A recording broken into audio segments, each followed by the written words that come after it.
বন্ধুরা, তোমরা কেমন আছো? আশা করি তোমরা খুব ভালো আছো। আমিও খুব ভালো আছি। আজকে তোমাদের আমি খয়রা মাছের ঝাল করে দেখাচ্ছি। আর টাটকা কিন্তু খয়রা মাছটা নিয়ে এসে এই খয়রা মাছের ঝাল করছি বন্ধুরা।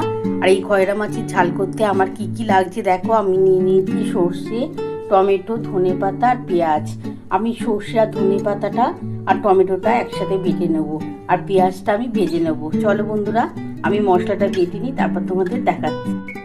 বন্ধুরা দেখো, আমি খয়রা মাছ, এই যে খয়রা মাছ নিয়ে নিয়েছি, টাটকা খয়রা মাছ আছে। এই খয়রা মাছের ঝাল করতে আমি সর্ষে, ধনেপাতা, টমেটো বেটে নিচ্ছি। আর এই যে পেঁয়াজ কুচিয়ে রেখেছি, একটা ছোট পেঁয়াজ, সেটা আমি ভাজবো। মশলাটা আমি বেটে নিই, তারপর তোমাদের দেখাচ্ছি। বন্ধুরা দেখো, খয়রা মাছ রান্না করার জন্য আমি তেল বসিয়ে দিয়েছি। তেলটা একটু গরম হলে আমি মাছগুলো ভেজে নেবো। আর এই যে দেখো, খয়রা মাছের মধ্যে আমি নুন আর হলুদ দিয়ে দিয়েছি। এটা মাখিয়ে নিই, মাখিয়ে আমি ভেজে নেবো। এটা টাটকা খয়রা মাছ একদম বন্ধুরা। চলো বন্ধুরা, আমি এবার মাছগুলো ভেজে নিই। আমার তেলটা গরম হয়ে গেছে। বন্ধুরা দেখো, আমার তেলটা কিন্তু গরম হয়ে গেছে। এবার আমি মাছগুলো দিয়ে দিচ্ছি।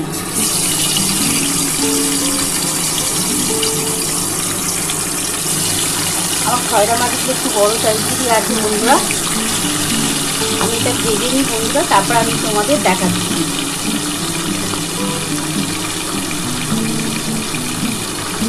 এটা ভেজে নিয়ে একটু লাল লাল করে ভেজে নেবো, তবে খুব বেশি লাল করবো না, একটু হালকা করে ভেজে আমি ভেজে নিচ্ছি। তারপর আমি রেসিপিটা শুরু করবো।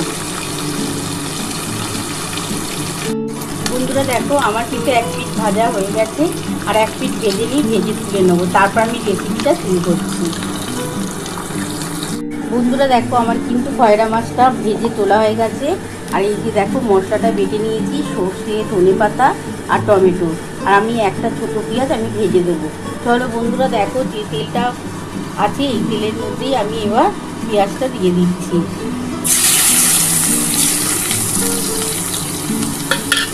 আমি একটা ছোটো পেঁয়াজ দিলাম।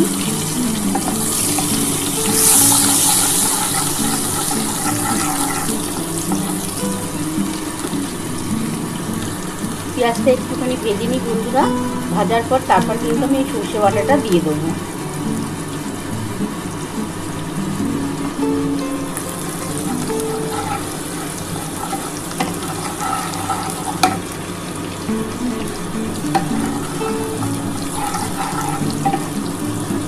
এইরকম টাটকা গঙ্গার খয়রা মাছের ঝাল খেতে দারুণ লাগে বন্ধুরা।